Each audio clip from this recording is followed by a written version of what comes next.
You are listening to the Grown&Vegan Life Podcast, Episode 2. Welcome to the Grown&Vegan Life Podcast. I am your host, Dieta Rodi. On this podcast, we talk about being vegan from the perspective of being healthy, and we take a deep dive into being healthy in the other areas of our lives, like relationships, money, and mindset. The ultimate goal is to be whole and to experience joy in our lives, not just our eating. So, we look at both practical and spiritual ways to experience optimal health. The main thing to remember is that nothing in this show is meant to replace medical advice from a trained professional.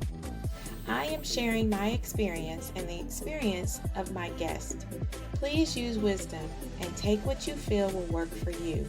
Now, let's get started with today's episode. Hello, everyone. Thank you for coming to listen to the Grown&Vegan Life Podcast. If this is your first time, welcome. And if it's not your first time, thank you for coming back. It has been an amazing week. I had a great first week of this podcast. I am so thrilled that it has gotten off to a great beginning. People are receiving it. Even gained a partnership to have another space to be able to listen to the podcast. And so this is just a very exciting time that I am enjoying this. I'm glad. I've been wanting to do this for a while. So there is opportunity to listen to the Grown&Vegan Life podcast on Hindsight Media Radio on 103.5 FM. We will be airing every week on that platform. So I am excited to be partnering with them and joining their family of other influencers and podcasters. So this has been a great week, a great first week. So thank you. Thank you if you're just tuning in, and thank you if you are coming back. But I want to get on this topic about leaving. Leaving, it's a deep topic, really. And so I hope that we're still friends. I hope that we're still cool by the end of this. But I just have to share my heart and really kind of give you the information that I feel and what I've learned, and hopefully you can take something from this and apply it to your life. So recently, I resigned from a job that I had had for several years, over 10 years. I worked at that job, and I was really surprised at the last few days of the job. Actually, the last day. It was not as sentimental and warm and fuzzy as I had hoped or thought it would be. When you work for some place for a long time, you think, oh, it's going to be great. People are going to be sad. I'm leaving, da, da, da, da. Well, that really wasn't how it was. It didn't go down like that at all. And it could be because over time I've moved around. Didn't really have the type of strong relationship with the team I was with, but it still felt like it should have been different to me, or I would wish that it would have been different. But it was business, it was just the way it was. So it's all good, it's all fine, but it just wasn't what I expected. And with that, another example of something that I've been dealing with is that I've been working on trying to close an account and pull funds from this account in my relationship with the company and move on. And in doing that, this process has been delayed. Any other requests that I've had before I was leaving went fine. But now that I'm leaving and closing the account, the process is delayed. So when I was thinking about this, I wondered, or it caused me to think about how many times it's easy to get into certain situations, but it can often be extremely hard to get out of them. And whether it be due to loopholes or fine print situations, companies can make it extremely difficult for you to part ways. It's even, it shows up even when you are looking for a refund. When you want to pay for something, they'll take your money very quickly, but when it's time to get refunded, it can be over a course of several days. So starting something can be easy, but leaving a situation can be hard. And this can be the same when it comes to relationships and certain connections that we have. Leaving, though, is a very important part of life. In order to enter into a new place, we have to first leave the old place. When we go through life's transitions, it is tempting to say that we will not change. We will stay the same, but that isn't true.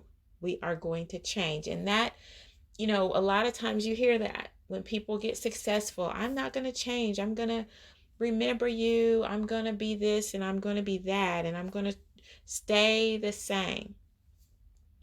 But that's not realistic. When you go into a new situation and you have people that were related to your old situation, if they stay the same and you change, there is going to be a difference there. It's not going to feel the same. It happens when people leave, maybe go away to school or they go and do something different and then they come back. They have changed. And you can try so hard to get back in the swing of things and be around the same people, but the conversation's different.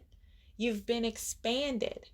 You have been around a different, it's if you go to a new city or move to a new state and then you come back, you have been exposed to something different. That happened to me. I lived in a city or a state and I moved to another state and I moved back. I have different friends. I have different people that I connect to now. I don't have the same type of people that I deal with now. And it happened organically because I'm different. So when we are exposed to new things, we can say that we're going to stay the same, but the reality is we are just not. We're just not. And it can cause this dilemma inside of us. It causes this inner conflict because part of leaving can mean leaving things that we love behind in order to embrace the new thing. But we can literally tear ourselves apart emotionally and mentally when we try to hang on to what is behind us while trying to embrace what is in front of us. And the truth in the matter is, it can be scary to leave. When we leave, we step into what's uncomfortable. We have to learn new ways of being and showing up in the world, and we have to learn new ways of relating. We're in a new world. There's a new language. There's new ideas and new mannerisms, maybe. It's all different. It's all different, and we have to be okay with the fact that some people that were with us before are not going to be with us in the future. They're not going to go with us. Basically, the way I see it is people either go with you or they hold you back. They either go with you or they hold you back. And there can be relationships where there's ebbs and flows, where there's sometimes, one person in the relationship or one person in the connection will be on a different path. They may be further ahead and you're at a different level, but eventually you're going to catch up with them, or they're going to pull back. So there's always this ebb and flow. There's always this pull, push and pull in relationships. And the ideal relationships have both parties, all parties involved, are on a path of growth. We may not grow at the same pace, but we should be growing at least and not staying stagnant. When you are in your process of growing, you have to be okay with being lonely sometimes. You have to be okay that maybe some people aren't ready to grow. They don't want to change. And that's okay. You can love them where they're at, but you still can move forward and move on your path of growth and not feel that you have to stay in that one place. Now, I am the only person in my family that's vegan. And many times I am the only vegan in certain social situations. So, being a vegan and leaving that space of eating meat and dairy and all of that, it's making a dietary change.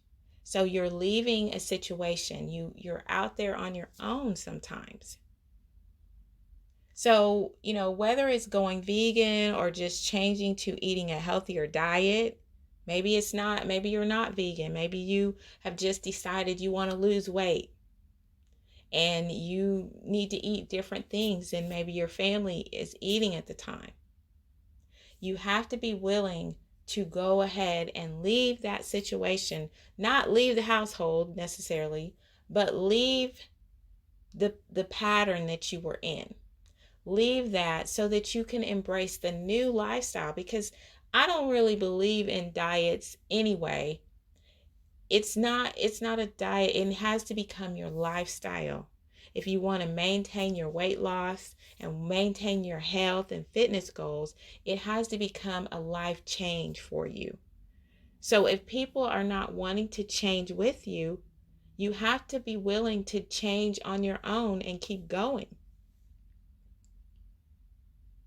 So, that can involve peer pressure.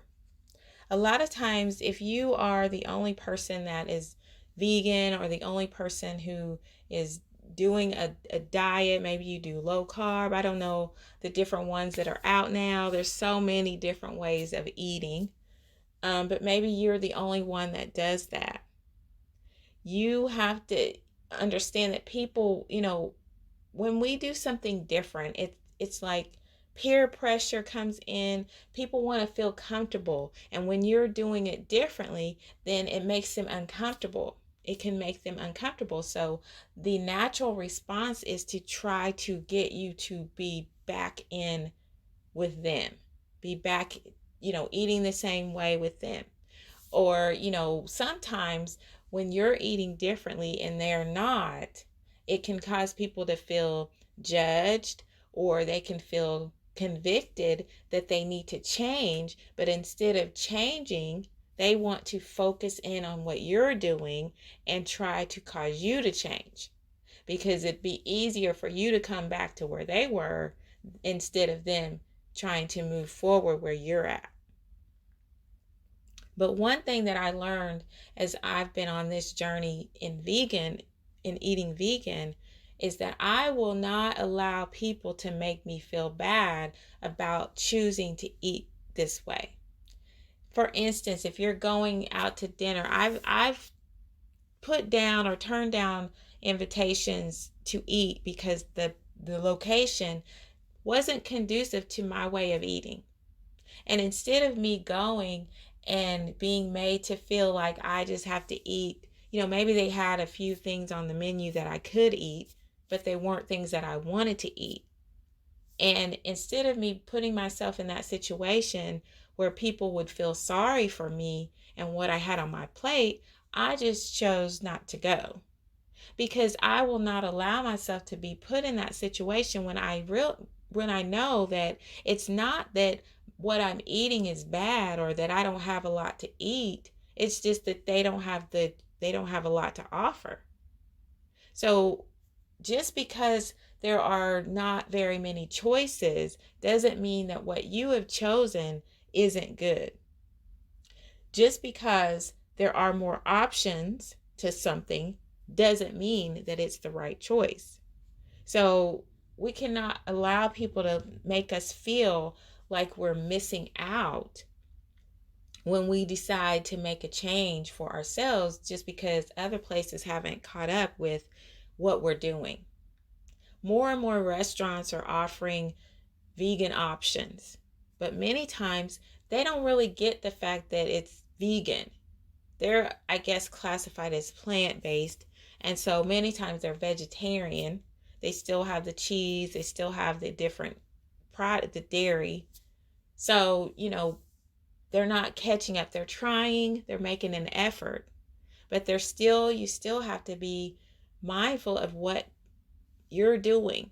And is it putting you back into an old habit of the fast food and different things? I know a popular chain has just come out with this delicious food that everybody's kind of being excited. The reviews I've gotten so far have been, it's really good.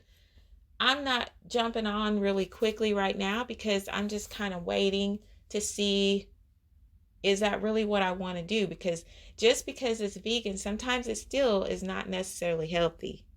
So we have to make sure that what we're doing is not just replacing one unhealthy thing for another unhealthy thing.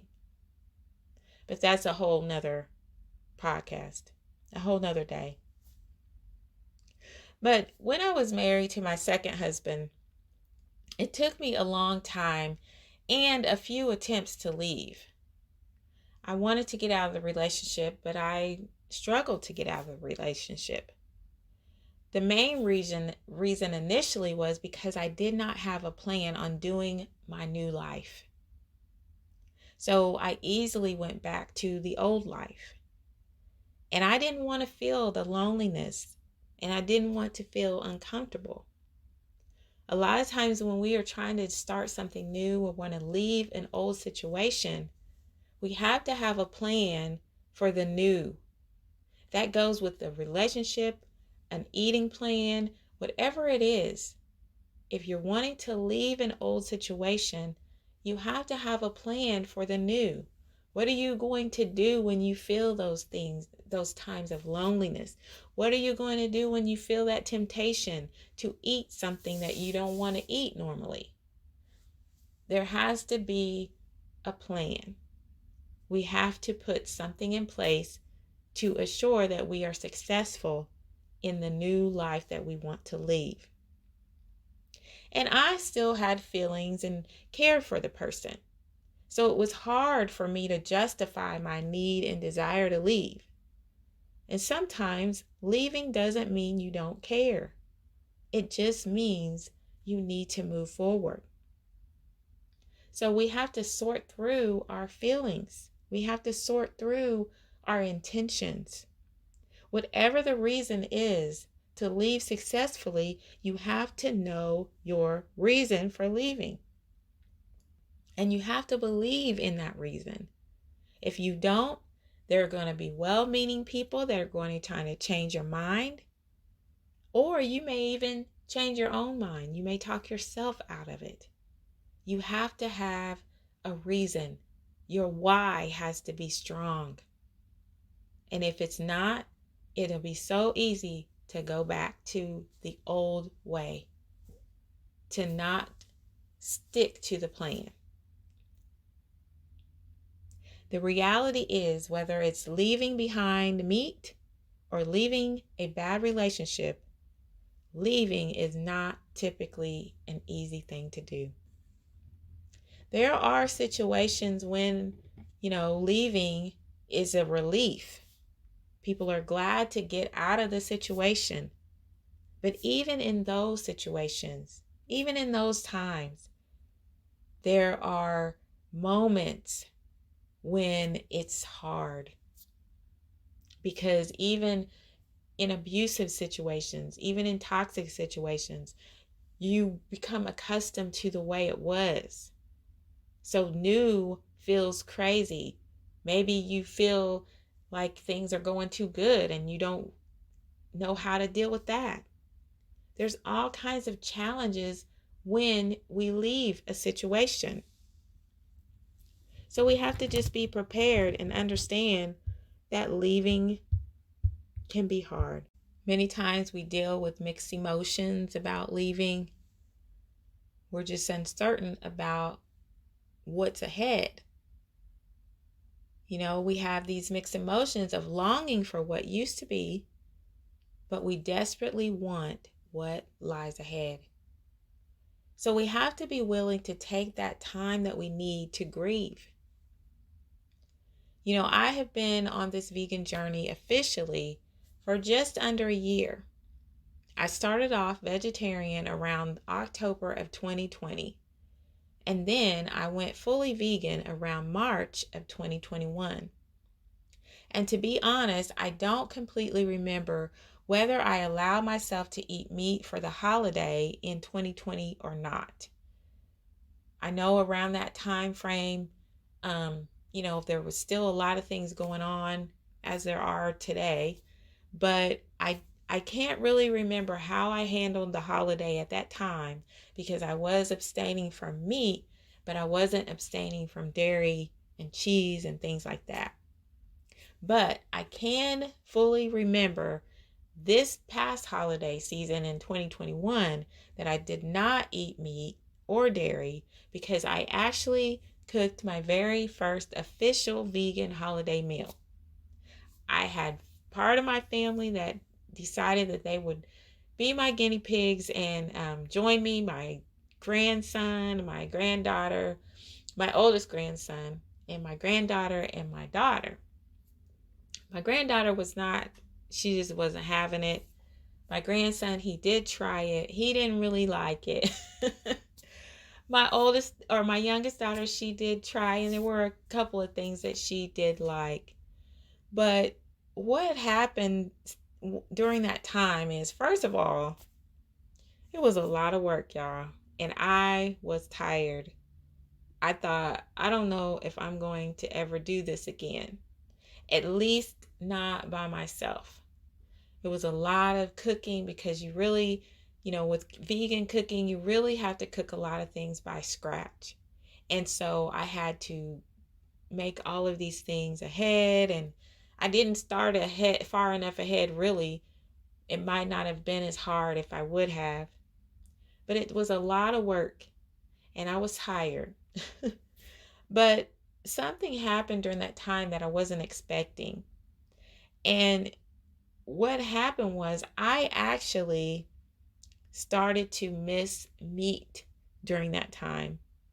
And it wasn't in the sense necessarily that, I wanted to eat it. It was in the sense that I missed what it meant during the holidays. And I grieved those memories of eating certain foods during the holiday with my family and also making certain foods during the holiday for my family. I wasn't expecting to feel those things. We're often taught that we should not feed our feelings, and that's true. However, we don't really learn very much about how much our feelings and emotions are connected to food. It's more than just about the eating. It's about the feeling that comes with the eating, the time that we spend. We might have a favorite recipe that a grandmother or a mother made. And if it was meat based and we decide we're not going to eat meat anymore, first of all, they can maybe be hurt by that because people put love into their food. I'm one of those people that I cook from my heart. I don't do a lot of measuring, and it's very frustrating sometimes, I think, for people who try to follow my recipes. So I apologize for that, but at the same time, it's just that's how I learned to cook. It's just like people who play music by ear. I cook how I feel. Some days that works out for me. Some days it doesn't.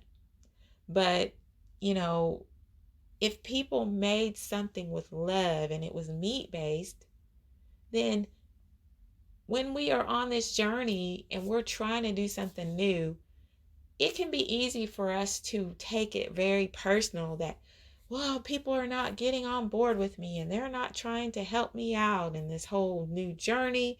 They know I don't eat meat anymore. And all of these things can happen. But we really have to think about the fact that this is a new thing for people. People need to get used to it. Also, if someone makes something for you and they're used to making it for you and they do it as an act of love, that's maybe one of their love languages or the way that they do it. When you stop eating it, it can be hard for them too. So I think that that is just a lot of things that we don't think about, at least I didn't think about, that come with changing the way we eat and moving into this lifestyle of being vegan, leaving anything really, relationships, or if you're not vegan and you're just doing a different diet. All of that comes into play. There are emotions, there are feelings, there are memories that are connected to what we eat. And so I wasn't prepared for that. I didn't think about that. I didn't know that that was going to happen for me, but I did have that time. And I grieved those moments this past holiday. And that can be enough. That alone by itself can be enough to cause you to want to turn around and go back to meat. Maybe you don't want to hurt somebody's feelings.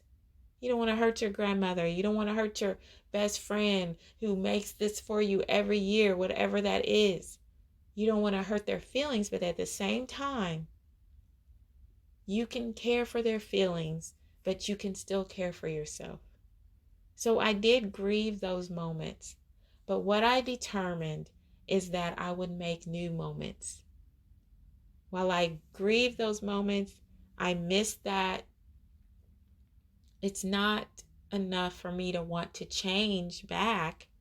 It just made me aware that I needed to make new memories and have new connections to food. I was reminded of something that I read during that time. I read this a long time ago about Russel Simmons, and I am not up to date on his life at this time. I don't know anything going on with him right now.